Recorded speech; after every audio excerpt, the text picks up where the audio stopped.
Hello, my name is Alberto Morales. On this module, we've been tasked to explain the importance of the Christian denomination, of a Christian denomination, sub-denomination or tradition. We were told not to choose our own denomination. Actually, I'm not a very religious person per se. My military kind of, altered certain things that I believe in, but regards, I did grow up in a Catholic household, so I know not to choose that one because I do know a lot of the Catholic religion and its history. But one religion that really intrigued me, especially since I've started this course and I've started researching, was the Methodist denomination and the Methodist movement, or or Methodism is, I guess, is the proper terminology. One of the reasons why is the individual that I really actually enjoy researching and want to further research is Francis Asbury, which I'll get into later on, and his role that he played on the growth of the Methodist Church. Um, but first, really to go into the beginnings of it, Methodism was founded by John and Charles Wesley. They were brothers. Wesley was known to preach to natives and settlers, which there were some other individuals that did that, but these were one of the few that definitely really stuck to that. They weren't very successful. There were multiple reasons why.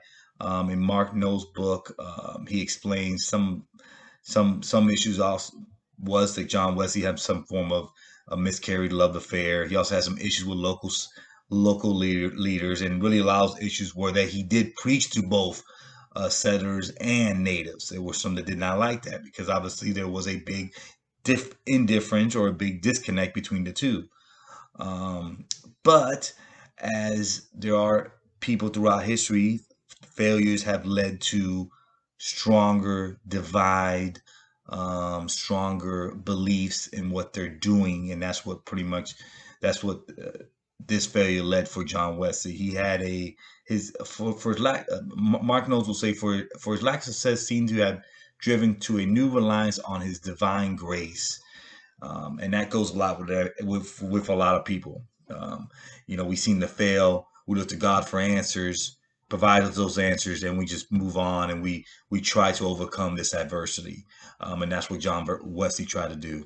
Now the brothers were introduced really to religion, or I guess kind of this Methodist movement, or some ideas that they preach or how they preach from George Whitefield. Some of the ideas they got from George Whitefield was, to preach outdoors, to provide a message of salvation to common people neglected by the established churches at the time. Um, so those were some of the practices that they learned from George Whitefield, and they try to bring that to this movement that they were starting, which is the Methodist movement, or the Methodist denomination. And it was important because it eventually would lead to success. Maybe not in the Wesley's um, um, time or belief, or at least while they were in America, or the colonists at the time, but it would lead to eventual success. Um, One of the main reasons that the Wesleys really didn't have success with the growth of the Methodist movement was because of the War for Independence. At the very beginning, there was a relationship between Methodists and Wesley, and John and Charles Wesley, and the Church of England.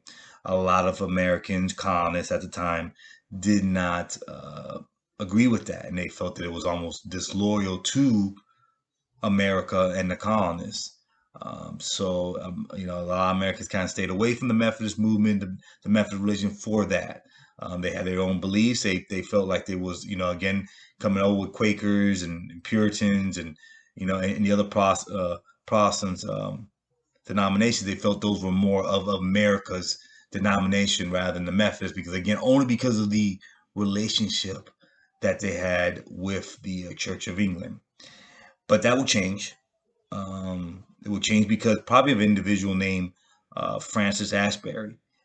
He would actually be called the superintendent in Mark No's book. Reason being is because of it would eventually become the religion of the people. In a famous conference in Baltimore, Asbury basically gave a message And in his message, he explains God, free grace, humanity, liberty to accept or reject that grace. Very strong words, obviously at the time and now. We have the liberty to accept or reject that grace, which obviously was something that definitely wasn't preached on or explained in those words at that time. He used a Methodist pattern of organization with local classes, preaching circuits, general conferences to further the growth. He definitely made this movement into what it would eventually become, in my opinion. Even an historian, Gregory Snyder, kind of explained that, combine the warmest expression of love and the most demanding standards of righteousness, the Methodist devotion, even more, the Methodist organization transformed the Christian landscape of early America. So you have a historian basically backing that up. Um, and mostly mainly because of Francis Asbury, his organization, the way he preached, how he preached, the message that he gave to a lot of Americans at the time that needed to hear, these gospels, or these sermons. I'm sorry. By the time of Asbury's death, there were over 2,000 ministers and over 200,000 Methodists in the state, and even more in Canada, several thousand more in Canada. So I tell you how much it grown from when John and Charles Wesley started. Again, they failed. The movement wasn't moving too great. Francis Asbury gets involved, and all of a sudden, it's boom. It's this big, big, big denomination. Um, Mark Knowles in his book explains that the emergence of the Methodists is one of the great stories in American history.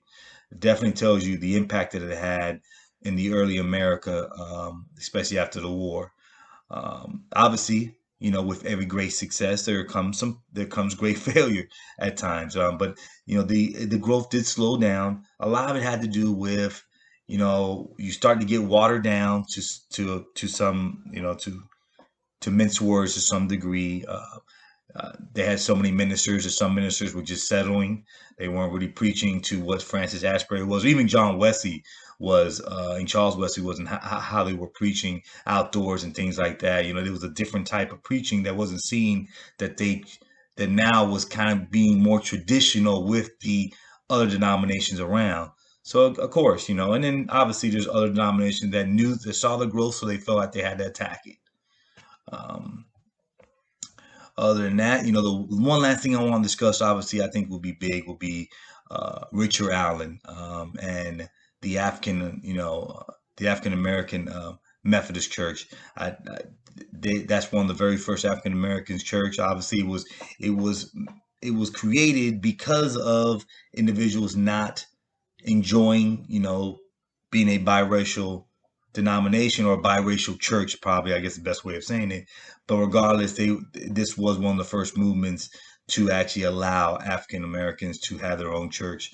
So I would definitely would be wrong to not mention that, and the key factor it had with this country and the growth of this country, even though it was established for maybe the reasons that we don't would not like to talk about. But regardless, it did occur, and it's something that I think was key in the growth, and maybe even led to more and more African Americans being allowed to practice religion, which was very odd at the time, or very not willing to be accepted at the time. And that's pretty much it that I have. Thank you for your time. I appreciate it.